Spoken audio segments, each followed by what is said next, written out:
ওই যে একজনে বলতেছে রাজনীতির ওয়াজ শুরু হয়ে গেছে। দেখেন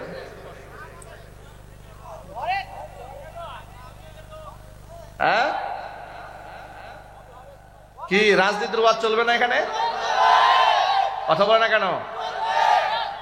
স্বৈরাচারী নাতিপুতিরা এলাকায় এখনো আছে, কথা বলে না কেন? এরাও মনে হয় এই জঙ্গির কিছু বেনিফিট এরাও পাইছে।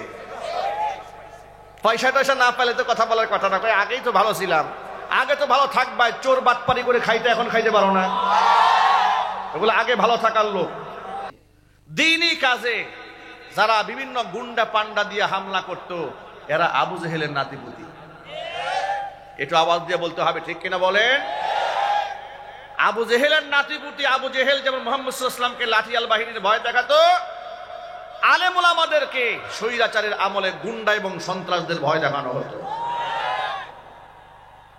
এজন্য কোরআনে কারীম থেকে উলামা ইকরাম অনেক কথাই বলতে পারেন নাই, কিংবা বলতে দেওয়া হয় নাই।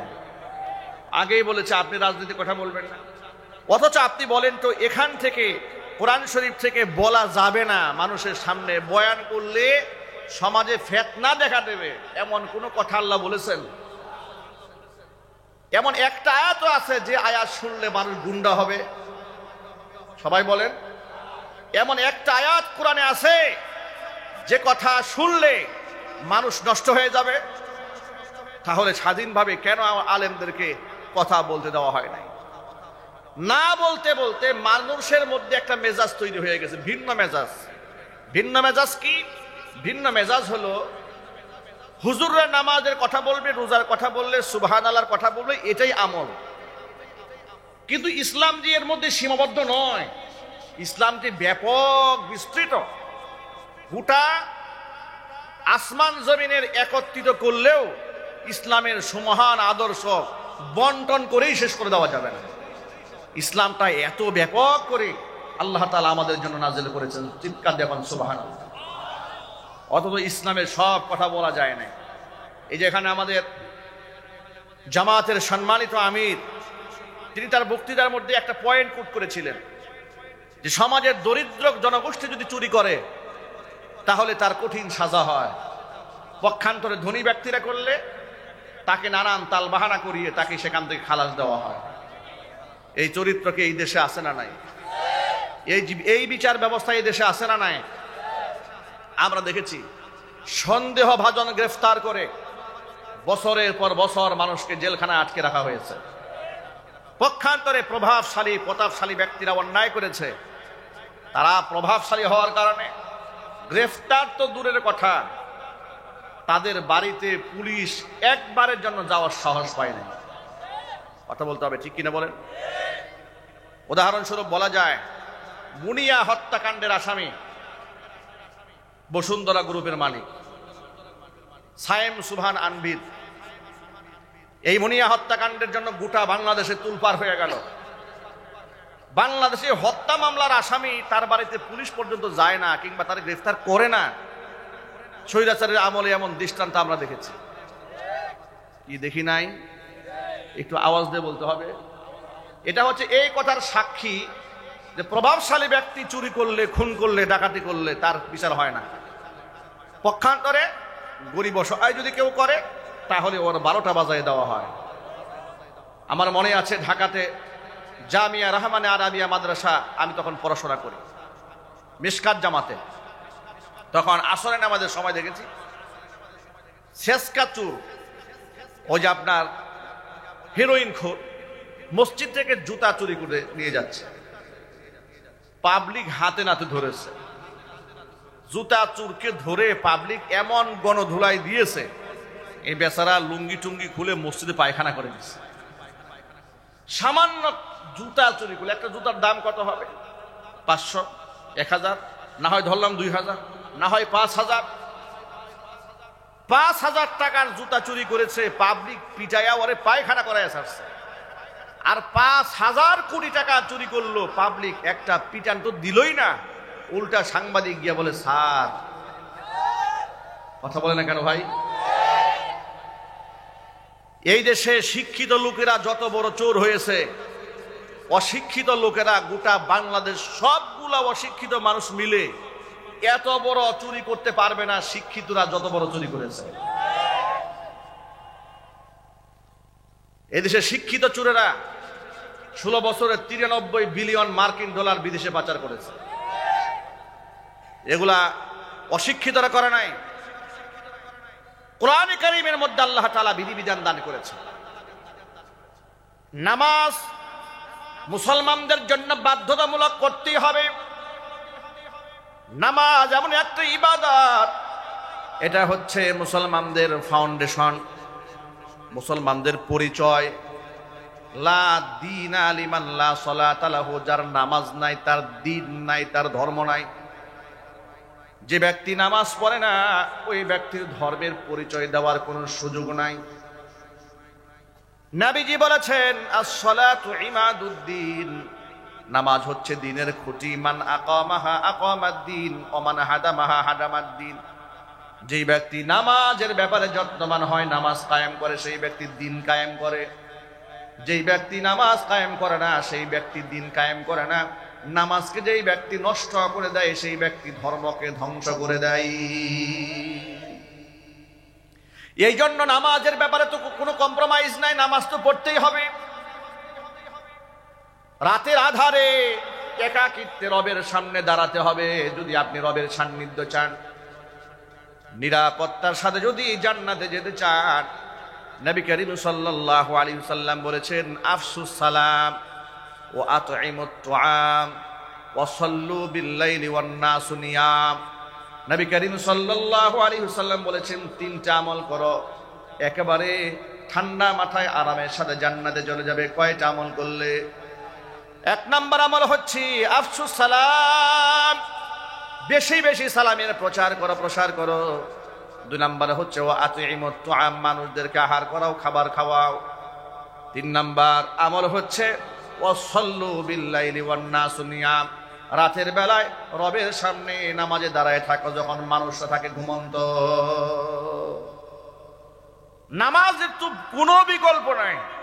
আমি একজন মুসলমান হিসেবে নামাজ আমার পরিচয়, আমার ন্যাশনালিটি, আমার জাতীয়তা। এই দেশে আমি যে বাংলাদেশের মানুষ, এর একটা আইডি কার্ড আছে না, জাতীয় পরিচয় পত্র আছে না ভাই? আমি যে মুসলমান আমার একটা আইডি কার্ড আছে। সে আইডি কার্ডের নাম কি? সবাই একটু জুড়ে বলেন। ওই আইডি কার্ডের নাম হচ্ছে নামাজ। নামাজের ব্যাপারে অবহেলা করার কোনো সুযোগ নাই। রাষ্ট্র ক্ষমতায় ইসলাম চলে গেলে দেশের মধ্যে দেশের মানুষের জন্য, মুসলমানদের জন্য রাষ্ট্র নামাজকে বাধ্যতামূলক করে দেবে। এটা আমি বলি না, আল্লাহ পাক কোরআনে বলেছেন আল্লাযীনা ইম্মাক্কানাহুম ফিল আরদি আকামুস সালাতা ওয়া আতাউয যাকাতা ওয়া আমারু বিল মা'রুফি ওয়া নাহাউ আনিল মুনকার। ইমানদার ব্যক্তিদেরকে যদি আমি রাষ্ট্র ক্ষমতা দেই, সমাজের মধ্যে তারা 4 দফা কাজ করবে। এর মধ্যে 1 নাম্বার দফা হচ্ছে আকামুস সালাহ, সমাজের মধ্যে তারা নামাজ কায়েম করে চলবে। বেনামাজির কোনো চাকরি হবে না। বেনামাজি মসজিদের ইমাম তো দূরের কথা, প্রাইমারি স্কুলের শিক্ষক ও বেনামাজি হতে পারবে না। সরকারি অফিস আদালত কল কারখানার মধ্যে মুসলমান বেনামাজি কোনো সুযোগ থাকবে না। সুবহানাল্লাহ কোন, এটাকে বলা হয় নামাজ কায়েম করা। আর বর্তমান সমাজ ব্যবস্থা ইসলাম না থাকার কারণে এমন হয়েছে নামাজি ব্যক্তিদের চাকরি দেওয়া হয় না। নামাজি ব্যক্তি বিশ্ববিদ্যালয়ে মুখের মধ্যে দাঁড়িয়ে রেখেছে, মাথায় টুপি পরেছে। প্রথম আলো পত্রিকার সংবাদ ছাপায় দেওয়া হলো, এর মধ্যে জঙ্গিবাদের আলামত আছে। ডেইলি স্টারের মধ্যে ছাপায় দেওয়া হলো, এর মধ্যে জঙ্গিবাদের গ্রান পাওয়া যায়। কেন সে ঘন ঘন মসজিদে যায়? কেন সে নামাজ পড়ে? কেন গান বাজনা করে না? কেন? কথা বলেন, ঠিক কিনা বলেন? মায়েরা, আপনাদেরকে ছোট্ট একটা কথা বলি, সেটা হচ্ছে এই 2টা কারণে মেয়েরা জাহান্নামে বেশি যাবে। কয়টা কারণে? 2টা। আল্লাহ নবী সাল্লাল্লাহু আলাইহি সাল্লাম বলেছেন ইত্তলাতু ফিল জান্নাহ, আমি জান্নাতে উকি দিলাম, জান্নাতে দর্শন করলাম, দেখি জান্নাতে কারা কারা বসবাস করছে। ফারাআইতু আকসার আহলিহাল ফুকারা, জান্নাতে নজর দিয়ে দেখি জান্নাতের অধিকাংশ বাসিন্দা এই পৃথিবীর গরিব মানুষগুলো। গরিবরা বেহেশত বেশি দখল করে ফেলেছে। সুবহানাল্লাহ একটু জোরে বলেন। এই জন্য টাকা পয়সা কম থাকলে মনে কোনো দুঃখ নেবেন না, জান্নাতে আল্লাহ আগে পৌঁছায় দেবে। ধনীদের কমপক্ষে 500 বছর আগে আল্লাহ তাআলা গরিবদেরকে বেহেশতে ঢুকাই দিবেন। মনে কোনো কষ্ট থাকবে ভাই, মনে কোনো আঘাত রাখবে না। সুদে হাত দেবেন না, ঘুষে হাত দেবেন না, অবৈধ সম্পত্তি কামাবার চেষ্টা করবেন না মোটেও। আল্লাহ নবী বলেন এদিক সেদিক করলে মানে হারাম ইনকাম করলে পয়সা পাতির মালিক হতে পারে, তারপরে হারামে হাত দেয় না। কষ্ট করে সংসার চালায় এরপর হারামের মধ্যে হাত দেয় না, এমন ব্যক্তিকে আল্লাহ তাআলা মুজাহিদের সওয়াব দান করে দিবে। যুবক ভাইরা আমার, নবীজি সাল্লাল্লাহু আলাইহি ওয়াসাল্লাম এরপরে বলেন অত্তরাতু ফিন্নার, আমি জাহান্নামের দিকে উকি দিলাম, দেখি জাহান্নামী কারা। ফারাআইতু আকসারু আহলিহান নিসা, আমি জাহান্নামে তাকায় দেখি জাহান্নামের অধিকাংশ বাসিন্দাই পৃথিবীর মহিলারা। মহিলারা অবাক হয়েছে হাদিস শোনার পরে। হাদিসের মধ্যে নবীজি সাল্লাল্লাহু আলাইহি ওয়াসাল্লাম অন্য একটা হাদিসে বলেছেন, মেয়েদেরকে ডেকে নবীজি বললেন ইয়া মাশারান নিসা, ও মহিলারা, ইয়া মাশারান নিসা তাসাদদাকনা, তোমরা বেশি বেশি আল্লাহর পথে সদকা করো। ফাইন্নী উরিতুকুন্না আকসারু আহলিন নার, কারণ আমাকে দেখানো হয়েছে তোমরা অধিকাংশ নারীরা জাহান্নামে যাবে। মহিলারা জানতে চাইলেন কোন অপরাধে? নবীজি বললেন 2টা অপরাধে নারীরা বেশি জাহান্নামে যাবে। কয়টা অপরাধ?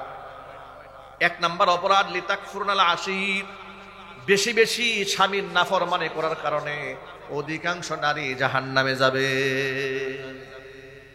আমার মা বোনদের এমন একটা বাজে অভ্যাস আছে, 10 বছর 12 বছর সংসার করেছে, স্বামীর সাথে একটুখানি কথা কাটাকাটি হয়েছে, মনোমালিন্যতা হয়েছে, মুখের উপর বলে ফেলে, একেবারে স্বামীকে বলে ফেলে 10 বছর 12 বছরে তোমার সংসারের সুখ কি জিনিস আমি চোখে দেখি নাই। আছে না? এই নাফরমান আছে না নাই? সুখ কি জিনিস চোখে দেখে নাই। আরেকটা কমন কথা বলে মহিলারা, সেটা কি জানেন? একমাত্র আমি দেখে তোমার সংসারটা করলাম। কথা বলেন ভাই, একমাত্র আমি তোমার সংসারটা করেছি, পৃথিবীর কেউ তোমার সংসার করতে না। এটা একটা কমন ডায়লগ। এই কথাটা শুনে নাই এরকম স্বামী যদি কেউ থাকে এলাকায়, তারা জাদুঘরে রাখা উচিত। ঠিক কিনা বলেন? সব শুনে ফেলেছে। আরে মা বোন এগুলো বলবেন, স্বামীকে শ্রদ্ধা করেন। মনে রাখবেন আল্লাহ রাসূল বলেছেন লাউ কুনতু আমিরান আহাদান আইয়াসজুদা লিগাইরিল্লাহ, আল্লাহকে ছাড়া যদি মানুষ হয়ে মানুষের পায়ে সেজদা দেওয়ার কোনো পারমিশন, কোনো হুকুম কাউকে দিতাম, লা আমারতুল মারআতা আন তাসজুদা লিজাওজিহা, আমি মহিলাদেরকে বলতাম তারা যেন স্বামীর পায়ে সেজদা দেয়। কিন্তু যেহেতু মানুষ হয়ে মানুষের পায়ে সেজদা দেওয়া হালাল না হারাম? জোর আওয়াজে বলেন। এই জন্য আমি নারীদেরকে সেজদা করার পারমিশন দেই নাই। যেহেতু মানুষকে সেজদা করা হারাম, সেজদা দেব কার সামনে? কার সামনে সেজদা দেব? আল্লাহর সামনে। সন্তান চাবো কার কাছে? আল্লাহর কাছে। গতকালকে হঠাৎ করে মোবাইলে দেখলাম চট্টগ্রামের এক কুখ্যাত বক্তার নাম হচ্ছে আবুল কালাম বয়ানী। ওই অঞ্চলের লোকেরা বলে আবুল কালাম বজ্জাতি। এটা একটা কারণ আছে, কেন বলে শোনেন। সে এই দেশের বিদগ্ধ আলেমদেরকে এমন অকথ্য ভাষায় গালিগালাজ করে, এমন নোংরা নোংরা শব্দে হেয় প্রতিপন্ন করে। আহমদ শফি রহমাতুল্লাহি আলাইহি কত যুগশ্রেষ্ঠ বড় আলেম ছিলেন, তার ব্যাপারে তিনি বলতেন সৈপ্যা। নাউজুবিল্লাহ জোরে বলবেন না? আরো অনেক কিছু বলতেন, ওগুলো আমার মুখে আসবে না, বড় বাজে কথা। এই ভদ্রলোকই বলে আর কি বলবো। উনি নাকি মাজারের সামনে দিয়ে যাচ্ছে, উনি বলতেছে বয়ানে, মাজারের সামনে দিয়ে যাওয়ার পরে ওই সময় তার একটা মেয়ে সন্তান ছিল। তো মাজারে দেখে মাজারে শুয়ে থাকা ব্যক্তিকে নাকি বলেছে যে বাজান, তুমি যদি আমার এক ছেলে সন্তান দান করো তাহলে তোমার উরসে আমি গরু দেব। তাহলে ওরে আবুল কালাম বয়ানী না বলে বজ্জাতি বলাই তো ঠিক আছে, ঠিক কিনা বলেন? কবরে শুয়ে থাকা ব্যক্তিকে নাকি বলেছে যদি আমাকে ছেলে দাও তাহলে আমি তোমার উরসে গরু দেব। উনি বয়ানে বলতেছে এরপরে আমার 2টা যমজ ছেলে হয়েছে, বাবাই যে যমজ সন্তান দিয়ে দিয়েছে, পরে নাকি উনি উরসে 2টা গরু দিয়েছে। এমন গাঁজাখুরি কথাবার্তা যারা বলে ওয়াজে, এরা আলেম না জালেম? আলেম না জালেম? এই সমস্ত জালেমরা এই দেশে মাজার পূজা বানিয়েছে, মাজারের শিরিক বেদাত এরাই সৃষ্টি করেছে। কথা বলেন ঠিক কিনা বলেন? এরাই মানুষকে জাহান্নামের দিকে নিয়ে যাচ্ছে। আমি আমার লিখিত একটা বই বের করেছি, আলহামদুলিল্লাহ, সবাই বলেন আলহামদুলিল্লাহ। রমজান কেন্দ্রিক বইটা লেখা হয়েছিল। বইয়ের একদম শেষ দিকে আমি ওই সমস্ত আমলগুলো দিয়ে দিয়েছি, সন্তান না হলে আপনি কি আমল করবেন, কি দোয়া করবেন। হাদিসে আছে না ভাই? হাদিসে আছে। স্বামী স্ত্রীর মহব্বত নাই, কোন তাবিজ কবজের কিছু দরকার নাই, কোরআন সুন্নাহর মধ্যে আমল আছে। ঋণগ্রস্ত হয়ে পড়েছেন, নবী করিম সাল্লাল্লাহু আলাইহি ওয়াসাল্লামের অসংখ্য দোয়া আছে, দোয়া পড়লে ঋণের বোঝা হালকা হয়ে যায়। এমন কিছু আমল আছে, আপনার সন্তানেরা অবাধ্য হয়েছে, সন্তান বাধ্য হয়ে যাবে। এমন কিছু দোয়া দরুদ আছে, এমন কিছু আমাল আছে যে আমল করলে আল্লাহ রিজিকে বরকত দান করে, রিজিকের পেরেশানি আল্লাহ পাক দূর করে দেন। এই সমস্ত দোয়াই মাসুরা গুলা এর বইয়ের মধ্যে আছে। যদি সুযোগ হয় আখিরি মুনাজাতের পরে আপনারা আমাদের ড্রাইভারের সাথে সাথে যোগাযোগ করে আপনারা বইগুলো সংগ্রহ করতে পারেন। স্টেজও আছে, আপনারা যাওয়ার সময় নিয়ে যেতে পারবেন ইনশাআল্লাহ। মাত্র 100 টাকা হাদিয়া। এবং বইয়ের একদম লাস্ট কভার পেজে আমার ব্যক্তিগত হোয়াটসঅ্যাপ মোবাইল নাম্বারও দেওয়া আছে, প্রয়োজনে ওই নাম্বারে আমার সাথে কথাও বলতে পারবেন। উম্মতের হেদায়েতের জন্য আল্লাহ কিতাবখানা কবুল করেন। আমি যদি মাত্র কয়েকটা দোয়া মুখস্থ বলি, আপনার কিছুক্ষণ পরে ভুলে যাবেন। এই জন্য কিতাবের মধ্যে দোয়াগুলো লিখে দিয়েছি। আল্লাহ তাআলা আমাদেরকে আমলে জিন্দেগি দান করে, জোরে কোন আমিন। মা এবং বোনদেরকে বলছি, মায়েরা বোনেরা, দুইটা অপরাধে নারীরা জাহান্নামে যাবে। এর মধ্যে 1 নাম্বার অপরাধ হচ্ছে লিতাকফুরনাল আশির, স্বামীর নাফরমানি করা। স্বামীর সেবার মধ্যে লজ্জা নাই, বরং স্বামীর সেবার মধ্যে আছে অহংকার। যে স্বামী, যে স্ত্রী যত বেশি স্বামী ভক্ত হবে, ওই স্ত্রীর প্রতি আল্লাহ পাকের রহমত তত বেশি নাজিল হবে। আল্লাহর হাবিব রহমতের নবী বলেছেন, কোন মহিলা যদি এমন অবস্থায় মারা যায় যে স্বামী তার উপর সন্তুষ্ট, আল্লাহ রাব্বুল আলামিন ওই মহিলাকে জান্নাতের মেহমান বানাইয়া দিবে। আল্লাহ তাআলা আমার মা বোনদেরকে স্বামী ভক্ত বানাইয়া দেন। 1। 2 নাম্বার অপরাধ, যে অপরাধে অধিকাংশ নারী জাহান্নামে যাবে, সেটা হচ্ছে তাকসুরনাল লানা, কথায় কথায় লানত দেওয়া, অভিশাপ দেওয়া। এটা একটা কমন অবস্থা মা বোনদের। কথায় কথায়, এই তুই মরতে পারিস না, আল্লাহ তোর চোখে দেখে না, এই দুনিয়া আমার ভাল লাগে না, আল্লাহ আমার উঠায় নিয়ে যাও। আছে কিনা নাই? অস্থির হয়ে যাচ্ছে, কথায় কথায় একদম অস্থির, কথায় কথা লানত, অভিশাপ। বাদ দিয়ে দেন, অভিশাপ দেবেন না। হাদিস শরীফে এসেছে, আপনি যাকে অভিশাপ দিয়েছেন, অভিশপ্তের পাত্র যদি সে না হয়, ওই অভিশাপ আপনার উপর গিয়ে বর্তায়। কেন আপনি অভিশাপ দিচ্ছেন? অনেক মায়েরা নিজের সন্তানরা অভিশাপ দেয়, সন্তান অভিশাপ দেয়, তুই এত দুষ্টামি করিস না, মরতে পারিস না, পানিতে ডুবে, গাড়ি তলে গিয়ে পড়তে পারিস না, আল্লাহ তোরা উঠাই নিতে পারে না। এই ধরনের শব্দ ব্যবহার করে, হারাম। এগুলো বলবেন না। এই সমস্ত অন্যায়ের কারণে অধিকাংশ নারীরা জাহান্নামের আগুনে পড়ে। আল্লাহ আমার মা বোনদেরকে হেফাজত করো, জোরে কোন আমি। স্বামীরাও যারা আছেন, নারীদের হক আদায় করবেন, স্ত্রীদের হক আদায় করবেন, তাদের সম্ভ্রম রক্ষা করবেন। তাকে পর্দা পুশিতার রাখার দায়িত্ব আল্লাহ তাআলা আপনাকে দান করেছেন। আপনি স্বামী হয়ে নিজে স্ত্রীর হক আদায় করেন নাই, এই জন্য স্ত্রীও আপনার হক আদায় করেন।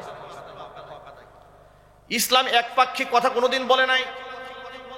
শুধুমাত্র পুরুষের অধিকার বলতে গিয়া নারীকে বঞ্চিত করেন, আবার নারীদের অধিকার বঞ্চিত করতে গিয়া পুরুষকে অধিকার বঞ্চিত করেন নাই। নারী আর পুরুষকে কোরআন শরীফের সব জায়গার মধ্যে মহব্বতের সাথে অধিকার সহ উল্লেখ করেছেন। জোরে জোরে কোরআন সুবহানাল্লাহ। কোন কোন জায়গার মধ্যে নারী পুরুষের পার্থক্যটা এভাবে করা হয়েছে, যেমন একটা কোরআন শরীফের একটা আয়াতের মধ্যে আছে, আর রিজালু কাওয়ামুনা আলান নিসা, কর্তৃত্ব করবে পুরুষরা নারীদের উপর। এই আয়াতটা নিয়ে বামপন্থীদের প্রশ্ন আছে। তসলিমা নাসরিন এই আয়াত পড়ে বলেছিল, কোরআন শরীফে এই আয়াতটা কুট করে বলেছে, আল্লাহ তাআলা কোরআন শরীফে নারীদের উপর জুলুম করেছে। কেন? আল্লাহ পুরুষদের কর্তৃত্ব দিয়েছে, নারীদেরকে দেয় নাই। নবী করিম সাল্লাল্লাহু আলাইহি সাল্লাম একটি হাদিসের মধ্যে বলেছেন যে, ওয়াল্লাহি লা ইউফলিহা কওমুন ওয়াল্লাউ আমরাহুম ইমরাআতান, আল্লাহর কসম করে বলি, ওই জাতি কোনোদিন সফল হবে না যে জাতি তার নেতৃত্বের ভার মহিলার হাতে উঠিয়ে দিয়েছে। কথা বলতে হবে, ঠিক কিনা বলেন? আচ্ছা, এখন এটা নিয়ে অপব্যাখ্যা শুরু হয়ে গেল যে নারীদের বিরুদ্ধে ইসলাম। আচ্ছা, আপনারা বলেন তো, ইসলামকে আসলে নারীদের বিরুদ্ধে? নারী আর পুরুষকে আল্লাহ তাআলা সৃষ্টিগতভাবে এমন মেকানিজমে তৈরি করেছেন, নারী আর পুরুষ একে অপরের পরিপূরক। পুরুষ ছাড়া নারী চলতে পারবে না, নারী ছাড়া পুরুষ চলতে পারবে না। স্বামী স্ত্রীর বন্ধনটা আল্লাহ তাআলা এইভাবে করে দিয়েছেন। তবে কর্মক্ষেত্র ভিন্ন করেছেন। যে আয়াত আল্লাহ তাআলা বললেন পুরুষরা নারীর উপর কর্তৃত্ব করবে, এটা নারীদের স্বাস্থ্য, মেধা, তাদের ইজ্জত, সম্ভ্রম রক্ষা করার জন্য। উদাহরণস্বরূপ বলি আপনাদেরকে, আপনাদের এলাকায় সাইকেল আছে না? সাইকেলের চাকার মধ্যে দুইটা পার্ট থাকে দেখবেন, একটা হচ্ছে টিউব, একটা হচ্ছে টায়ার। টিউব থাকে ভেতরে, টায়ার থাকে বাহিরে। টায়ার অংশটা শক্ত, টিউব অংশটা নরম।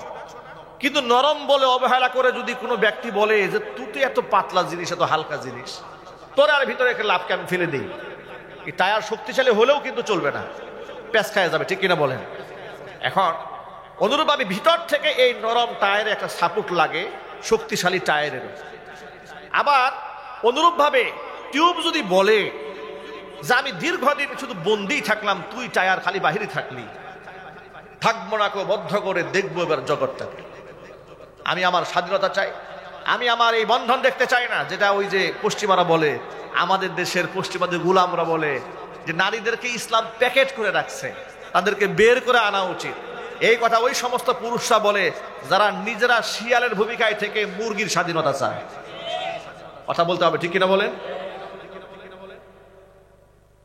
এবার শোনেন, টায়ারকে বাদ দিয়া টিউব যদি বলে টায়ার তুমি সরো, আমি এখন একাকি চলবো, টায়ার একটা ঘুরান দেওয়া মাত্র তার কাটা এসে পেট ফোটা করে দেবে, ঠিক কিনা? তার কাটার আঘাত সে সহ্য করতে পারবে না, পিচের উত্তপ্ত বালুকণা কিংবা পিচের আঘাত সে সহ্য করতে পারবে না, রৌদ্রের তাপমাত্রা বরদাস্ত করতে পারবে না, একেবারে গুলে মুসড়ায় দুমড়ায় যাবে। অনুরূপ ভাবে নারী আর পুরুষকে আল্লাহ তাআলা নারীদেরকে কোমল নরম বানিয়ে ঘরের মধ্যে বিরাট কাজের দায়িত্ব দিয়ে দিয়েছেন এবং ভিতর দিক থেকে সাপোর্ট করার একটা শক্তি নারীদেরকে আল্লাহ তাআলা দান করে দিয়েছেন। পুরুষদেরকে আল্লাহ তাআলা টায়ার বানিয়ে দিয়েছেন। টায়ার যেমন টায়ার টিউবকে সংরক্ষিত রাখে, সুরক্ষিত রাখে, এই পৃথিবীর সমস্ত পুরুষরা নারী জাতির জন্য সুরক্ষাগার। জোরে বলেন সুবহানাল্লাহ। কারণ এই সমাজে চলতে গেলে দেখবেন কত সন্ত্রাস আছে, গুন্ডা আছে, মাস্তান আছে, ধর্ষক আছে, লম্পট আছে, কুনজর দিবে মেয়েদের দিকে, আছে না নাই? একটা মেয়ে যখন স্বামী হারায় তখন সে বুঝে স্বামী কত বড় নিয়ামত। যার স্বামী থাকে না, কত মানুষ যে কত বাজে প্রস্তাব সেই মহিলাটাকে দেয়। একটা বিধবা নারীকে গিয়ে জিজ্ঞেস করেন, ঠিক কিনা? একটা ডিভোর্স প্রাপ্ত নারীকে জিজ্ঞেস করবেন যে কত মানুষ তাকে বাজে প্রস্তাব দিয়েছে, কিন্তু স্বামী থাকা অবস্থায় তাকে বাজে প্রস্তাব দেওয়ার সাহস কারো হয় নাই। স্বামী যত বড় জালিমই হোক না কেন, এটা তার জন্য টায়ারের মতো। টিউবকে টায়ার যেমন সুরক্ষা দিয়ে রাখে, একটা স্বামী তার স্ত্রীর জন্য পাহারাদার হয়ে থাকে সারা জীবন ভর। আল্লাহু আকবার। এই জন্য একে অপরের পরিপূরক হচ্ছে। টায়ার আর টিউব ছাড়া যেমন চাকা চলবে না, সংমিশ্রণ লাগবে। স্বামী এবং স্ত্রীর মজবুত বন্ধন ছাড়া জীবন নামক চাকা চলবে না। এই জীবন চালাতে গেলে স্বামী এবং স্ত্রীর বিল মোহাব্বতের বন্ধন লাগবে। আল্লাহ তাআলা এই কথাগুলো আমাদের উপলব্ধি করা তৌফিক দান করেন। এই জন্য আমাদের স্ত্রীদের প্রতি আমাদের দায়বদ্ধতা আছে, তাদের হুকুক আছে, সেই হকগুলো আদায় করার দরকার আছে না নাই? আমাদের স্ত্রীদের যে উত্তম বাসস্থানের ব্যবস্থা আমরা করব, তারা পর্দা পুশিতার মতো থাকতে পারে সেই ব্যবস্থা আমরা করব। আমি যেরকম মানের পোশাক পরি আমার স্ত্রীকে আমি সেই মানের পোশাক পরাবো। আমি যে মানের খাবার খাই আমি সেই মানের খাবার তাকে খাওয়াবো। আমি আমার ফ্যামিলির সদস্যদেরকে যতটুকু সম্মান করি আমার স্ত্রীর পরিবারের সদস্যদেরকে ঠিক ততটুকু সম্মান করতে হবে, ঠিক কিনা বলেন? আমার বন্ধু বান্ধবদেরকে আমি যতটুকু রেসপেক্ট করি, ইজ্জত দেই, আমার স্ত্রীর বান্ধবী তাদের আত্মীয় স্বজনদেরকে আমাকে এতটুকু সম্মান দিতে হবে। এটা হচ্ছে স্ত্রীর হক। গজলের আবদার এসছে, আজানের আবদার এসছে, অনেক আবদার। গজল কিন্তু গেয়ে ফেলেছি।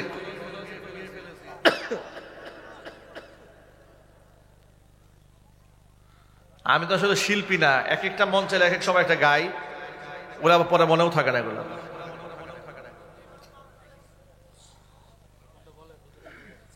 গান গাই বলি তাই শিল্পী বলো না মোরে, গান গাই বলি তাই শিল্পী বলো না মোরে, শিল্পী তো নয় মোর পরিচয়,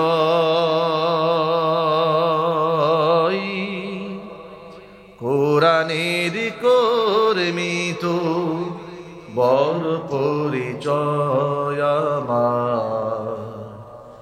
কুরআনের কর্মী তো বড় পরিচয়। গান গাই বলি তাই শিল্পী বলো না মোরে, গান গাই বলি তাই শিল্পী বলো না মোরে। শিল্পী তো নয় মোর পরিচয়, কোরআনের কর্মী তো বড় পরিচয় আমার। কোরআনের কর্মী তো বড় পরিচয়।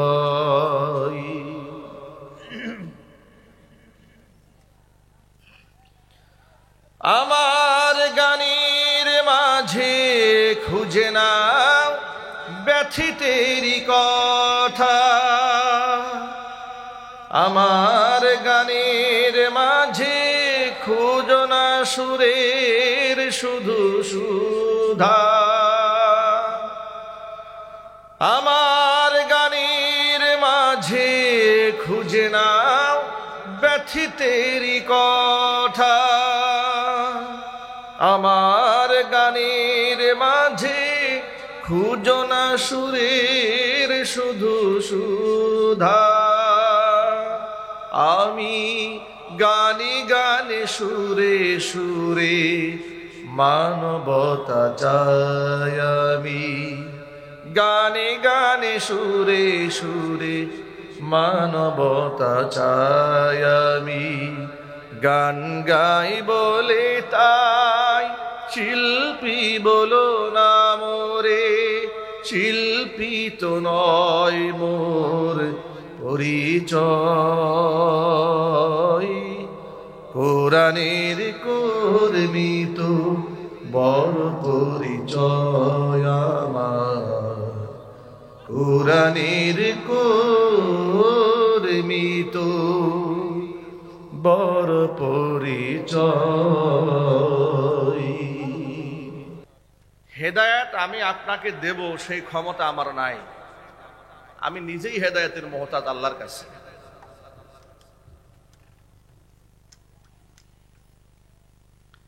পৃথিবীর কোন আলেম তার পছন্দনীয় ব্যক্তিকে হেদায়েত দিবে সেই ক্ষমতা কি আলেমের আছে নাকি? হেদায়েতের মালিককে। সুতরাং হেদায়েতের তলব থাকতে হয়। টিউবওয়েল থেকে যখন পানি বের হয় তখন আপনি যখন পাত্রের মধ্যে পানি নিবেন তখন পাত্রের মুখটা, বোতলের মুখাটা, গ্লাসের মুখটা টিউবওয়েলের বরাবর ধরে রাখতে হয়, না একটু সরাই রাখলে চলবে? আমার কথা বুঝতে কষ্ট হচ্ছে ভাই? একটু হা না বলতে হবে। আর আওয়াজ যদি না বুঝেন সেটাও সিগন্যাল দিয়ে জানাবেন যে হুজুর আওয়াজ বোঝা যাচ্ছে না। যদি টিউবওয়েল থেকে পানি পড়ে, টাঙ্কি থেকে পানির লাইন সংযুক্ত করা হয়েছে সঠিকভাবে, টিউবওয়েল থেকে পানি পড়ছে, আপনি পাত্র নিয়ে গেছেন সেখানে পানি ভরার জন্য, কিন্তু আপনি যদি টিউবওয়েলের মুখ বরাবর যদি আপনার পাত্রের মুখটা না ধরেন তাহলে এই পাত্র ভরবে? এই সহজ উদাহরণ যদি বুঝে থাকেন, এই রাত জেগে কষ্ট করে এসেছেন ঘুম বাদ দিয়ে, কিছু নেওয়ার জন্য আসছেন এখানে, ঠিক না ভাই? কিছু নিয়ে যাওয়ার দরকার আছে না নাই? আপনি এখানে বেকার বসে থেকে তো কোনো লাভ নাই। তাহলে আমি অত্যন্ত বিনয়ের সাথে অনুরোধ জানাচ্ছি, মেহেরবানি করে আপনারা অ্যাটেনশন ফাইনাল করেন, মনোযোগকে দৃঢ় করেন, যা আমরা রাত জেগে বসে আছি কিছু শোনার জন্য, বাড়ি কিছু নিয়ে যাওয়ার জন্য। আসছেন খালি হাতে, অবস্থা যেন এমন হয় যে ব্যাগ ভর্তি করে আমার দিনের পরিচালনার খোরাক নিয়ে বাজার পরিপূর্ণ করে আমরা যেন বাড়ি ফিরতে পারি। আল্লাহ যেন সেই তৌফিক আমাদেরকে দান করেন। এতটুকুন মূল্যবান কথা বলার শক্তি যেন আল্লাহ তাআলা আমাদেরকে দান করেন। এই কোরআনে কারীমের মধ্যে আল্লাহ তাআলা এত সুন্দর তথ্য উপাত্ত দিয়ে ভরপুর করে দিয়েছেন। কোরআনে শুধুমাত্র 5 ওয়াক্ত নামাজ, রোজা, হজ, যাকাত, কালিমা, শুধু কি এই 5টা কথা বলার জন্য আল্লাহ তাআলা এত বড় কোরআন নাজিল করেছেন? আপনাদের কি এটাই মনে হয়? ইসলামটাকে এত কথাবার্তা বললে এই যে বাচ্চাগুলো আসে কথা জোরে জোরে বলতে বলতে, এগুলার তো কোনো হাদিস নাই।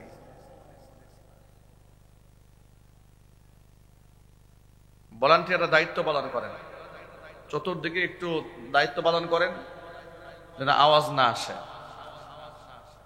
একটা ক্লাসরুমের মধ্যে এত কথা বললে চতুর্দিকে আওয়াজ আসলে কথার মনোযোগ নষ্ট হয়ে যায়। প্রিয় বন্ধুগণ, যে কথা বলতে চেয়েছিলাম, কালিমা, নামাজ, রোজা, হজ, যাকাত, এই 5টা কথা বলার জন্য কি আল্লাহ তাআলা এত বড় কোরআন নাজিল করেছেন? আওয়াজ তাও সবাই দেন না, এই যে এতটুকু মানুষ দিলেন, একটু হানা সবাই বলেন, আল্লাহ কি শুধুমাত্র 5টা কথা বলার জন্য কোরআন নাজিল করেছেন? শুধু 5টি জিনিসের মধ্যে ইসলাম সীমাবদ্ধ নয়। যদিও দুঃখজনক বাস্তবতা, আমাদের মসজিদের মিম্বারগুলো বছরের পর বছর এমন ভাবে মাজলুম, সেখান থেকে নামাজের ওয়াজ করা যেত, রোজারও ওয়াজ করা যায়, হজেরও ওয়াজ করা যায়, যাকাতেরও ওয়াজ করা যায়, কালেমা, জিকির, আজকারে, তাসবিহ, তাহলিলের ওয়াজও করা যায়।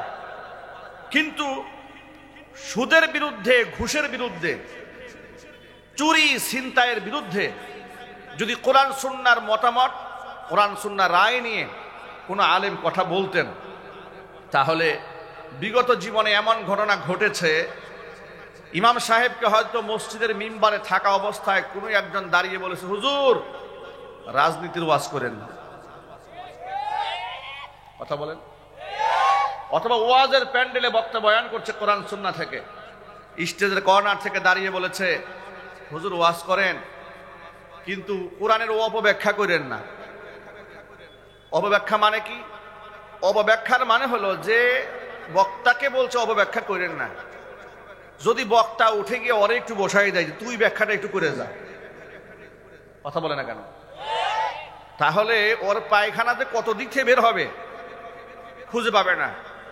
কিন্তু বক্তার সাথে এই বেয়াদবি কেন করেছে?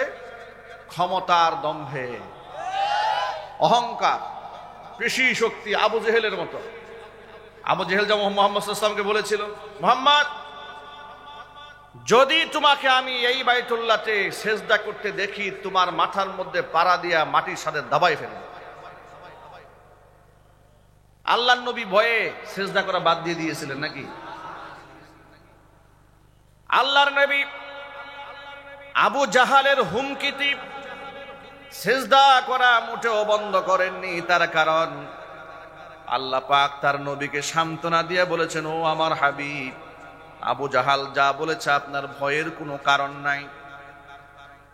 ও তো বলেছে তার সাঙ্গ পাঙ্গ নিয়ে আসবে, লাঠিয়াল বাহিনী নিয়ে আসবে, আপনাকে বাধা দিতে আসবে, এই তো সে বলেছে। কশ্চিন কালেও না আল্লাহ বললেন, আরাআইতাল্লাযী ইয়ানহা আবদান ইযা সাল্লা, আপনি কি দেখেননি ওই জালেমকে, যে জালেম নিষেধ করেছি আমার সেই বান্দাকে, ইদা সাল্লা, যখন সে নামাজ আদায় করেছে। আর আইতা ইন কানা আলাল হুদা, আর সে যদি হিদায়াতের উপর থাকতো, আও আমারা বিত্তাকওয়া, যদি তাকওয়া নির্দেশ দিত, তাহলে তার জন্য কতই না ভালো হতো। আর আইতা ইন কাযযাবা ওয়া তাওয়াল্লা, আহারে সে যদি মিথ্যা প্রতিপন্ন না করতে এবং যদি মুখ ফিরায় না নিত। আলাম ইয়ালাম, জেনে রেখো, বিআন্নাল্লাহা ইয়ারা, আল্লাহ রাব্বুল আমিন সব দেখতে পাচ্ছেন। ও যে আপনাকে হুমকি দিয়েছে, পাড়া দিয়া জমিনের মধ্যে মাথা দাবায় ফেলবে, এ কথা মনে করার কোনো কারণ নাই যে আমি আল্লাহ কিচ্ছু শুনতে পাই না, দেখতে পাই না। অনবীজি, আমি সব জানি, আপনি সিজদা করে যান। কাল্লা লা ইল্লাম ইয়ানতাহি লানাসফা'আম বিন্নাসিয়া, নাসিয়াতিন কাযিবাতিন খাতিআ, ফালইয়াদউ নাদিয়া। আল্লাহ রাব্বুল আমিন বলছেন, কোশ্চিন কালেও নয়, সে যদি তার এই কুকর্ম থেকে বিরত না থাকে, নিবৃত না হয়, ওই জালেমের মাথার চুলের অগ্রভাগের চুলের গুচ্ছার মধ্যে ধরে আমি তাকে জাহান্নামের দিকে ঠেলে নিয়ে যাব। নাসিয়াতিন কাযিবাতিন খাতিয়া, সে হচ্ছে একজন মিথ্যাবাদী, ভুলের উপর অটল ব্যক্তি। ফালিয়াদউ নাদিয়া, সে তার সাঙ্গ পাঙ্গকে ডাকার হুমকি দিয়েছে, সে যেন ডাক দেয়। সে যদি তার সৈন্য সামন্তদেরকে ডেকে নিয়ে আসে, সানাদউ জাবানিয়া, আমি জাহান্নামের ফেরেশতাদেরকে ডাক দিয়ে নিয়ে আসবো। জোরে কন্না আউযুবিল্লাহ। কাল্লা, আপনি ওই আবু জাহালের কথা ভয় পাওয়ার কোনো কারণ নাই। শুনুন, লা তুতিউহু, আপনি তার কথা মান্য করে আমাকে সিজদা দেওয়া বাদ দেবেন না। ওয়াসজুদ ওয়াক্তারিব, আপনি সিজদা দেন আর আমি আল্লাহর নিকটবর্তী হয়ে যান। চিৎকার দিয়ে এখন আল্লাহু আকবার। প্রিয় ভাইয়েরা আমার, নবীজি সাল্লাল্লাহু আলাইহি ওয়াসাল্লাম যখন সিজদায় পড়েছিলেন,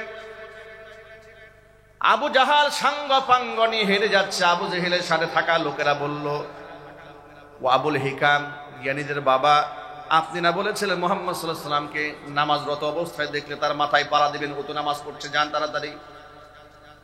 আবু জেহেল আল্লাহর নবীকে নামাজের মধ্যে হামলা করার জন্য দৌড়ে এগিয়ে যাওয়ার চেষ্টা করলো। সামনে গিয়ে আবার হট করে সে পিছনে ফিরে আসলো।